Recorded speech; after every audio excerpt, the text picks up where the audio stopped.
জানা মতো বানানো অন্য মতো না।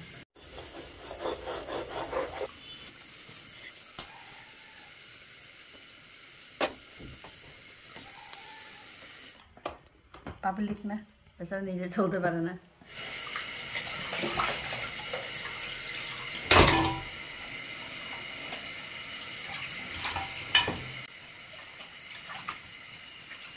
আমি হাসলে অনেক সুন্দর করে ধুয়ে নিতেছি, পুরো কইলা নিছি, পুরার পর কাটছি। এই যে তারপর হচ্ছে অনেক সুন্দর করে দিতেছি, কালো বোনা করবো। হ্যালো সবাইকে, সবাই কেমন আছেন? আশা করি সবাই অনেক ভালো আছেন। আজকে আমি হাঁস রান্না করতেছি। মতো সবকিছু রেডি করে নিয়েছি, বাইরটা নিয়েছি, আর এখন হচ্ছে দিয়ে দিব।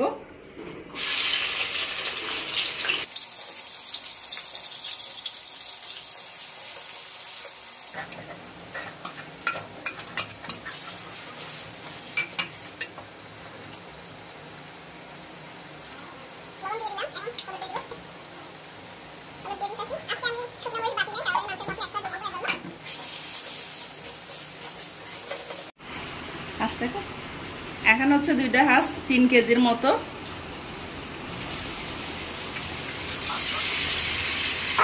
চুলার পর হচ্ছে 3 কেজি হয়েছে, 3 কেজি 3.5 কেজি এখানে।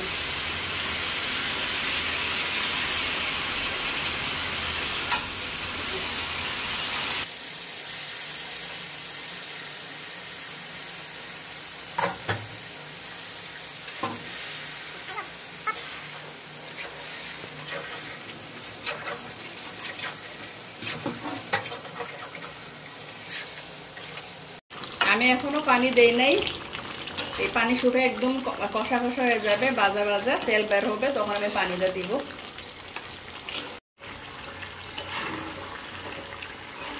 একদম পানিগুলো শুকায় গেছে, পানি শুকায় যাওয়ার পরে যে অনেকগুলো তেল বের হয়েছে। আলু দিয়ে দিব, এখন আলুগুলো দিয়ে কষাবো, তারপর পানি দিয়ে দিব।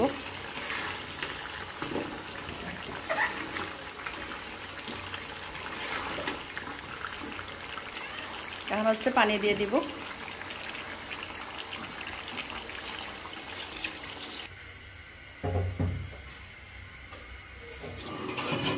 আমি হচ্ছে স্টিলের গামলা দিয়ে ঢাকনা দিয়েছি, কারণ স্টিল হচ্ছে অনেক গরম। ঢাকনা দিলে আমার কাছে মনে হয়েছে জলদি জলদি ইয়া হয়ে যাবে, মানে মাংস নরম হয়ে যাবে স্টিল দিয়ে ঢাকনা দিলে।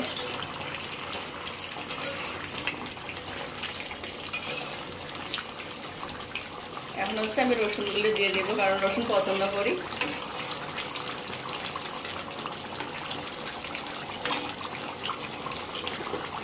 তুলে দেবো ওগুলি ধুয়ে রাখা আগে থেকে। এই যে রসুন দিয়ে দিলাম 3টা।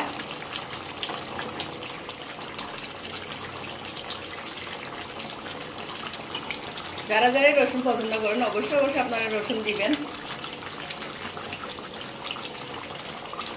আমি রাঁধুনির মিক্সটা দিয়ে দিব, কালার সুন্দর হবে এর জন্য।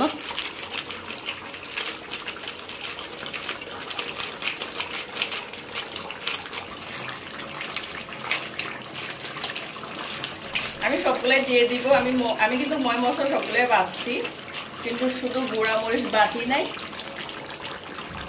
গুঁড়া মরিচ দেওয়ার না করতে না, ছিটছে আছে গুঁড়া মরিচ দেই নেই তো, যার কারণে আমি এই মশলা দিয়ে দিছি, যাতে কালার আরো সুন্দর হয়।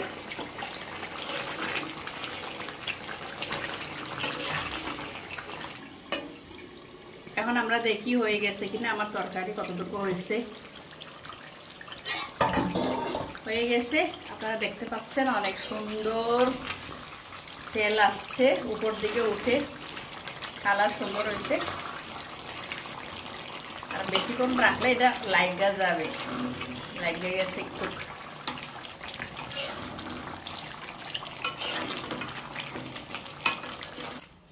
একটা খায়া দেখা দেয় আপনাদেরকে, চামড়া অনেক মজা। অনেক মজা হয়েছে। যারা যারা আপনারা হাঁস পছন্দ করেন এরকম করে রান্না করে দেখা দিবেন, মানে এরকম করে রান্না করে খাবেন আপনারা যারা যারা পছন্দ করেন হাঁস তরকারি। অনেক মজা হয়েছে। আর আপনারা যারা আমার হাতে হাঁস রান্না খাইতেছেন অবশ্যই অবশ্যই আপনারা আমার সাথে দেখা করবেন, ঠিক আছে? সবাইকে বাই বাই, আল্লাহ হাফেজ।